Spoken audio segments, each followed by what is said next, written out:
Hi, I'm Warren Sprouse. You're on the Bible Forum. Breakpoint.org has a website, has an article on their website about abortion on demand and how this has actually changed.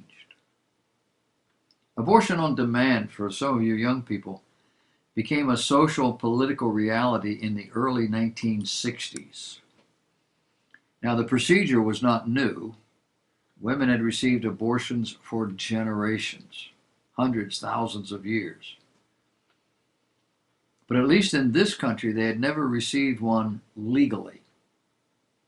Why? Well, because people used to believe human life was sacred from conception. Now, I know it's a Bible idea, but official U.S. of America believed that. Where did they get that idea? Well, they got it from the Bible. So what changed? The Bible? No.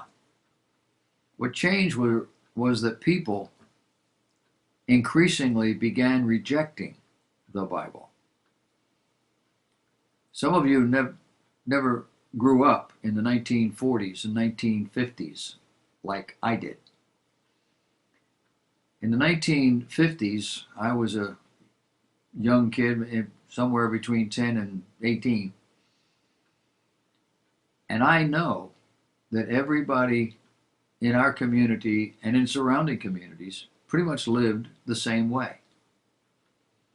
I also know that there were a house, maybe two, I know of one, that none of us were allowed to go in. We weren't told why. We're just not allowed to go in there. We could go in almost anybody. We could go to your friend's house, next door, and go inside and play. Not a, you have to ask, but not that house. And growing older, I thought, I'll bet you there was something going on in that house that was immoral.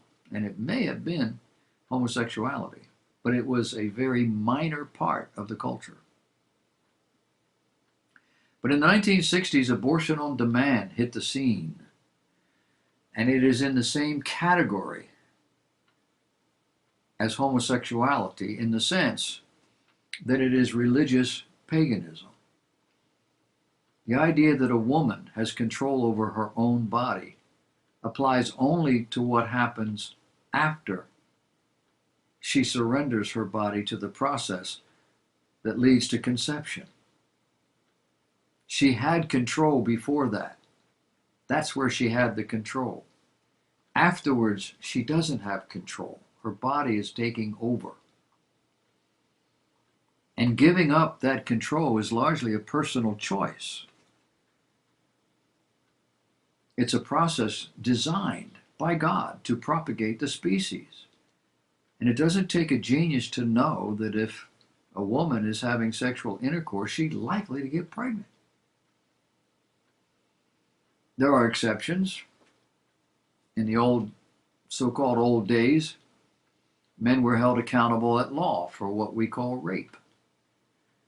It was a lot more stringent than it is now. You could be accused of raping a woman on a date where she was willing to go along with it, and you could still be called out on rape. But it only demonstrates how unwanted pregnancies occur and how the society viewed them. Some are going to argue that this is narrow-minded, it's even stupid. They'll argue that women were often forced into marriages they didn't want, or that men forced themselves on their wives when such advances were not welcome, and that these were reasons to kill that innocent baby who was the product of these behaviors. But none of these issues factor into the realities of life and death. What about an arranged marriage? Does the woman have any decision, any choice? She must submit to her husband, she must have babies by him, and nothing she can do about it. Well, we don't have that anymore. But there was a time when that was the social norm. What about a forced rape?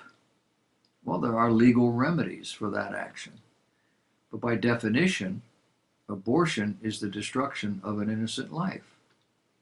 So a woman might get justice at court for the behavior, but what about the child of that behavior?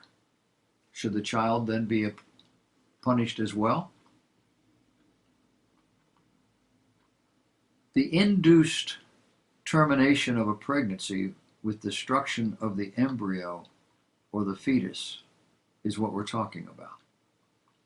Today we have a president who has declared his promise to make abortion much easier to obtain. I talked to you about Mr. Biden. We're still praying that he won't be our president. But so far it looks like he's gonna. And he says he will nominate only Supreme Court justices who support Roe v. Wade, the deliberate destruction of human life, simply because the woman doesn't want to have it anymore. To pass legislation codifying Roe v. Wade, repeal the Hyde Amendment, which prevents Medicaid from covering most abortions, reverse the Mexico City policy, which blocks American aid to international organizations that provide information about abortion, and again allow Title X funding for organizations within the country, such as Planned Parenthood, organizations that provide abortions or abortion referrals. The potential incoming administration seeks to pass the so-called Equality Act, which adds sexual orientation and gender identity to the 1964 Civil Rights Act. This could once again target bakers and florists and photographers who refuse to participate in marriages between homosexuals. In addition, Joe Biden has said he considers any opposition to 8 and 10-year-olds seeking to change their gender to be discrimination. You thought you were the parent of those children and that they were under your authority until they were, used to be 21, 18. Now it's 8. Continuing to declare, quote, just like with racial justice and women's rights, we're seeking pushback against all the progress we've made toward equality. It will be the first thing I ask to be done. In addition, the new administration promises to restore the Obamacare mandate that requires Roman Catholic and other Catholic organizations, such as the Little Sisters of the Poor, to pay for contraceptives, pay in the insurance policies that they have. The party platform rejects, quote, broad religious exemptions, end of quote, that allow businesses, medical providers, social service agencies, and others to discriminate. These policies could restrict Catholic agencies that don't place children with homosexual couples, Jewish schools that follow biblical definitions of marriage, and nurses forced to help arrange abortions. This is the work of those who, 1, do not know the God of the Bible, 2, do not consider children an inheritance of the Lord, 3, do not care what this means to women, to a society at large, and fourthly, do not care about anything, anyone, except getting elected. Getting elected today means gaining power. Having the power means they can control things that governments should never be able to control. If you don't pray for your leaders, you need to start.